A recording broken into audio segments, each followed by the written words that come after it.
안녕하세요. 뉴스와 사람들입니다. 김어준의 겸손은 힘들다 뉴스공장에 출연한 유시민 작가는 최근 김경수 등의 논란에 대해서 다음과 같이 발언했습니다. 인물에 대해서도 민주당 내부에서는 끝난 게 아니다 아직. 예. 끝났어요. 그렇게 주장하고 그렇게 믿고 싶은 사람들이 있잖아요. 누가요? 여러 사람이 있더만 보니까 요새. 요 설 연휴 기간에 막 시끄러웠던 분들. 예. 근데 뭐. 근데 뭐.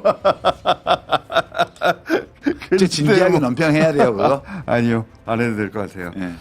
자, 그런데 같은 날 보도된 시민언론 민들레의 유시민 컬럼에서는 이 사안을 진지하게 언급했습니다. 언론이 퍼뜨리는 정치적 독극물이라는 제목의 컬럼에는 이런 내용이 나옵니다. 길었던 설 연휴 기간 소위 레거시 언론의 가장 뜨거운 이슈는 윤석열 기소와 탄핵 심리가 아니었다. 기자들은 윤석열보다 김경수한테 더 큰 관심을 보였다. 그의 SNS 글과 김부겸, 임종석, 김동연, 김두관 등의 발언을 연계 보도했다. 그들의 이름을 키워드에 놓고 기사를 검색해보라. 헤아리기 어려울 정도로 많은 기사가 뜬다. 언론의 보도량은 대중의 요구를 반영하지 않는다. 언론이 좋게 보도한다고 해서 시민들이 좋아하는 것도 아니다. 지난 총선 때 민주당을 탈당해 국힘당으로 건너가거나 신당을 만들었던 정치인들은 큰 착각을 했다. 언론이 많이, 크게, 좋게 보도해주면 지지율이 올라간다고 믿었다. 최근 활동을 개시한 민주당의 비명 대선 주자들도 같은 착각을 하고 있다. 현실은 정반대다. 민주당 지지자들은 평소 이재명과 민주당을 비방해온 언론이 띄우는 정치인을 배격한다. 언론 보도를 정치적 독극물로 여긴다. 그런 혐의를 두지 않고 보는 신문과 방송은 극소수에 지나지 않는다.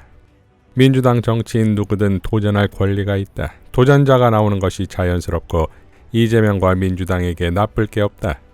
그렇지만 이재명을 공격하는 방식으로는 이재명을 이기지 못한다. 이재명보다 더 치열하게 내란 세력과 싸워야 이재명보다 더 분명하고 설득력 있는 정책 비전을 제시해야 당내 경선에서 이길 수 있다. 지난 총선에서 목격하지 않았는가? 이낙연을 비롯한 민주당의 비명, 반명 정치인들은 윤석열과 싸우지 않고 이재명과 싸웠다. 당원과 지지자들은 그 책임을 물어 그들을 정치 무대에서 퇴출했다. 설 연휴 동안 언론의 스포트라이트를 받았던 민주당의 비명계 정치인들은 이낙연과 똑같은 오류를 저지르고 있다. 내란 세력의 언어인 사법 리스크라는 말로 이재명을 공격하고 극우 언론의 무기인 일극체제라는 말로 민주당을 비방한다. 민주당 당원과 민주당을 지지하는 시민들은 그런 행위를 언론이 제조한 정치적 독극물에 중독된 것으로 간주한다. 오해가 없기 바란다. 그들이 틀렸다는 게 아니다. 그렇게 하면 실패한다는 말이다. 논리적, 윤리적으로 옳든 틀리든 현실에서는 실패할 것이라는 이야기다. 비평은 때로 힘든 일이다. 개인적으로든 공적으로든 인연으로 치면 이재명보다는 김부겸, 김두관, 김경수, 임종석이 더 오래되었다. 나는 인생의 어느 한 구비를 그들 중 누군가와 함께 헤쳐나왔다. 이재명과는 그런 인연이 없다. 김부겸, 김두관, 김경수, 임종석의 도전이 실패로 끝날 것이라 단언하려니 마음이 편치 않다. 하지만 속에 없는 말을 할 수는 없다. 그래서 내 예측을 분명히 말한다. 헌법재판소는 윤석열을 파면한다. 벚꽃 대선이든 장미 대선이든 조기 대선이 열린다. 민주당 후보는 이재명이 될 것이다.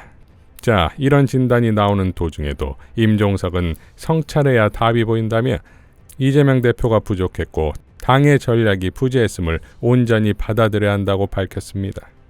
이재명이라는 인물을 더 뛰어넘을 수 없게 된 것은 이번 내란 사태에서의 활약상이 아니겠습니까?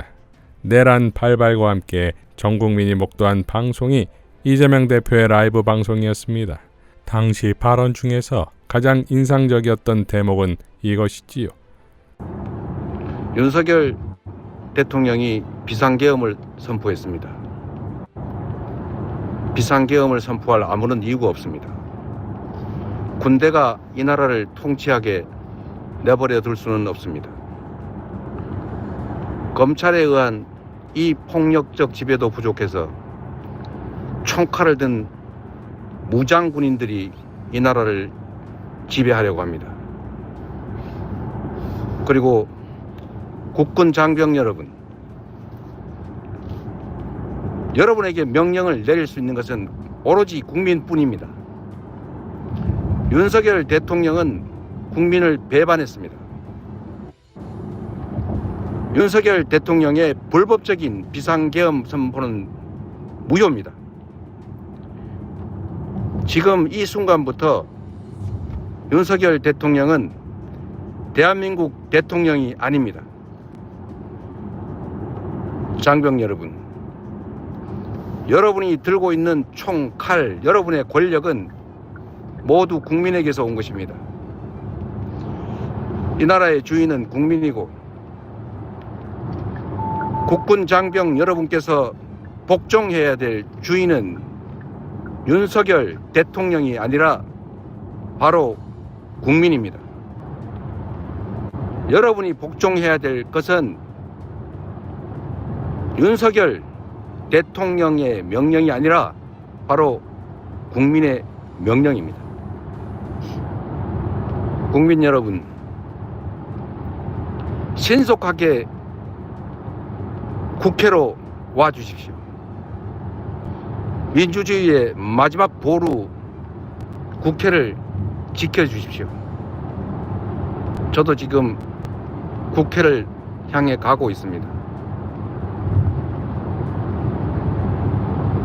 절박한 시간입니다. 나라의 운명이 풍전등화입니다. 국회에 한편으로는 본회의장을 점거하고 있을 수도 있잖아요. 그렇죠. 그러면 바로 잡히고 죽는 거예요. 그러니까 죽을 수도 있고 살 수도 있는데 자기가 할 일은 이거이기 때문에 하는 거거든요. 그게 위기 대처 능력이에요. 그렇죠. 예. 그 결단이죠. 그렇죠. 우리가 시민들이 달려간 것에 대해서 위대한 칭송을 하는 건 마땅한 것이고 신속한 해제를 한 국회 잘했다고 야당도 칭찬받아 마땅한 거지만 그 최전선에서 라이브를 켜고 시민들 오게 만든 그 역할 대단히 중요한 역할을 그럼요. 예. 객관적으로 했고 그건 평가받아야 되는데 왜 당연히. 모른 척 하냐고. 근데 모른 척 하는 게 아니라 애써 무시하고 있죠. 저는 진짜 이건 부당하다고 봐요. 이재명을 제외한 그 어떤 정치인이 그렇게 했어도 지금 저 하늘 위로 올라가 있을 거거든요. 늑염공에서 유시민 작가는 이재명이라는 인물에 대해 다음과 같이 밝혔습니다. 실제로 이 위기 관리 능력, 위기 대처 능력을 보여준 거잖아요. 보여준 거죠. 예, 처음에는 일 잘하는 시장, 일 잘하는 도지사 이래서 업무 능력으로 평상시 평화시의 업무 능력으로 자신을 어필해서 인정을 받은 그 정치인이에요. 그러고 나서 그다음에 칼로 테러를 당하고 법정으로 끌려다니고 이 순환을 받으면서 새로운 서사가 덧붙여져서 또 지지층이 한 겹 더 생겼고요. 이번 내란 사태를 거치면서 미리 감지했고 대비했고 미리 감지했죠. 그다음에 신속하고 결단력 있게 행동했고 그리고 내란을 제압했어요. 이제 이재명에게 남은 건 구국을 위한 승리의 서사이자 이재명을 넘어선 대한민국 부활의 서사입니다. 이상 뉴스와 사람들이었습니다. 시청해 주셔서 감사드립니다.